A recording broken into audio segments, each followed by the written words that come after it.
Hello and welcome to the Popcorn Club. This week we went to go and see Whiplash, which, in case you didn't know, it's all about the drums. Miles Teller is a young boy who is at a music conservatory in New York City. He's a jazz drummer and he has desires to be the best. He thinks he wants to be tutored by the best music teacher at the school, played by J.K. Simmons, who has the jazz band, a rather unique way of motivating his students, and the film is almost essentially a battle of wits, a battle of wills between these two people. And I loved the kind of David and Goliath type setup. It's dealing with a lot of big themes, and it manages to boil it down to this just relentless battle between these two people. What did you like the most? Well, good. I think the first thing to point out that everyone tends to gravitate towards is J.K. Simmons' performance. He's been nominated for an Academy Award for it. He will most likely win the Academy Award for it, and he's just fantastic. Ooh. Vicious, relentless. He has his own moral code, which he sticks to rigorously, and believes that this is the best thing to bring out the best in these kids, despite the fact that many, many times throughout the film he's shown to be really extreme, and there's moments where you kind of see the results of the way that he's mentored them. He manages to bring out the very real passion that sits behind that. Those psychopathic tendencies, you can almost relate. As far as he's concerned, the ends justify the means. Like, if this is what it's going to take to make him find the next, Charlie Parker, he's going to go there, because if he doesn't, who will, is his view. And there is some merit to that. However, how many of us would actually go to the lengths and the extremes that he feels are acceptable to justify that? That's where the grey line is. But it's kind of at the same time, the way he does it is saying, if someone can't handle it, they're free to walk away. And people do. But it's Miles Teller's character, Andrew Neiman, who just is willing to stay and put himself through it.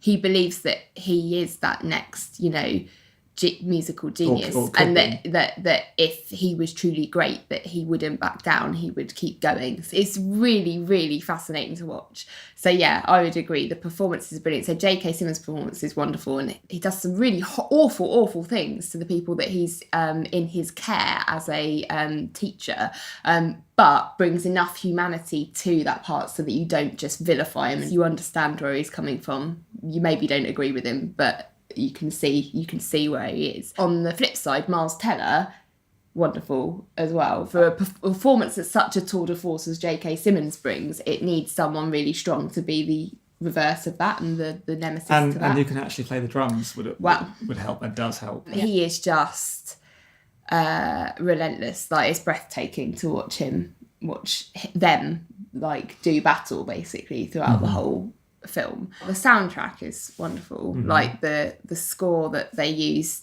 for the kind of drum pieces. I think there's a couple of them that the jazz band that he's kind of a part of, and they drill over and over again. So they've got Whiplash, and I think there's another one. Caravan. They do them over and over, like they're recurring motifs throughout the film, even when, even in the background, you can hear them in other scenes. It's quite clever how it doesn't get boring. Like, you're not like, oh God, not this one again. Do you know what I mean? Like, by the end of it, when he does it, like the full length piece, and he does his big solo, which goes on for like 4 minutes, you're absolutely gripped, like on the edge of your seat. It's a nice place. It's a place to come back to, as opposed to, oh, we've heard this lots of times before. Talking of that final sequence and a lot of the band sequences, I think it's edited really well. It's almost edited kind of almost like a fight sequences at times. Absolutely. And as I say, the sort of thing that would be so much harder to do if you didn't have a guy behind the drums who could actually play and pull off a lot of those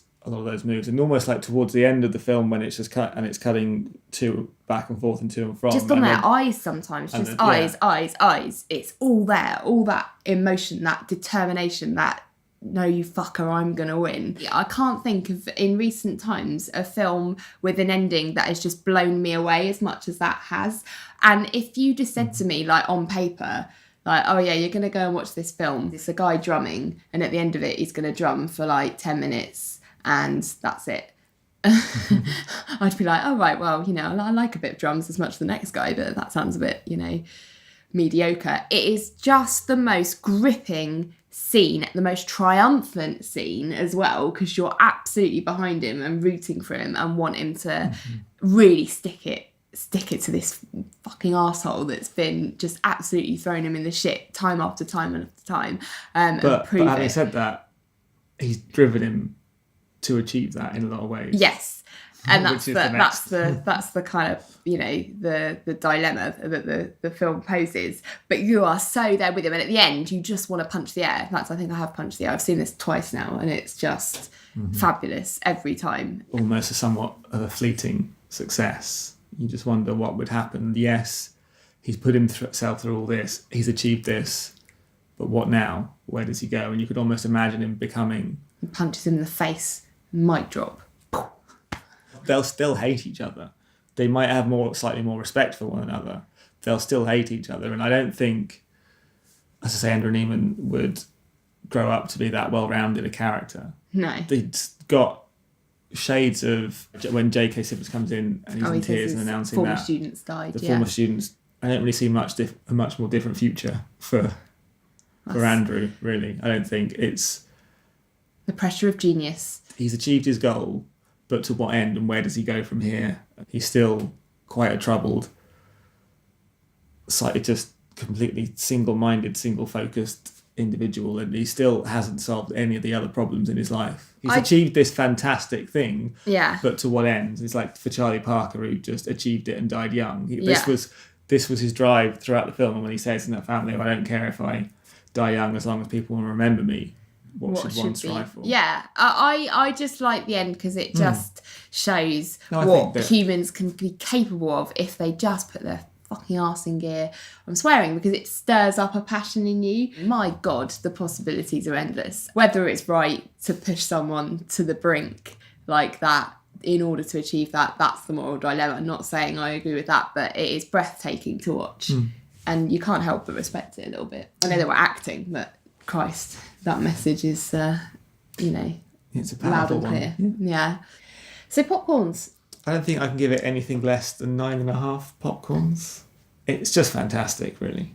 It's intimate, it's expressive, it's explosive. It's just to these two people fighting amongst each other, but says so much to say about passion, about drive, about how far you push yourself, about how far you allow others to push you, and ultimately to what ends. It's fantastic. I'm giving it a 10 and I just love it. I just think it is a absolute tour de force. It is a head-to-head done spectacularly well. The energy in the whole piece is just, you're just there like agog like by the end of it because it's just brilliant. I think I had to remind myself to breathe because you're just there like at the end, like holding your breath. It just takes your breath away. And I never thought I would say that walking in. I didn't know anything about it. I was like, oh, it's a film about drumming. Great. It is amazing. Next week, what are we off to see? It's, I think, Alex Garland's directorial debut, Ex Machina. Has he never directed before? No, he's written, I think... Is it always Danny Boyle that does his stuff? Writing a lot of Danny Boyle's films, yeah. Have you seen Whiplash? What did you think?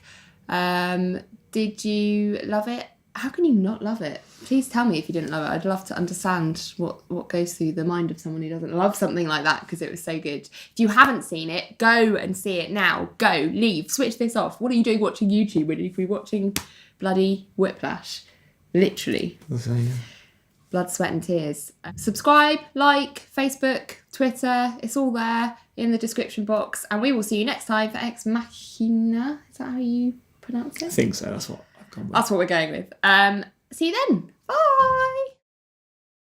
As far as he's concerned, the means justify the ends. And the ends justify the means.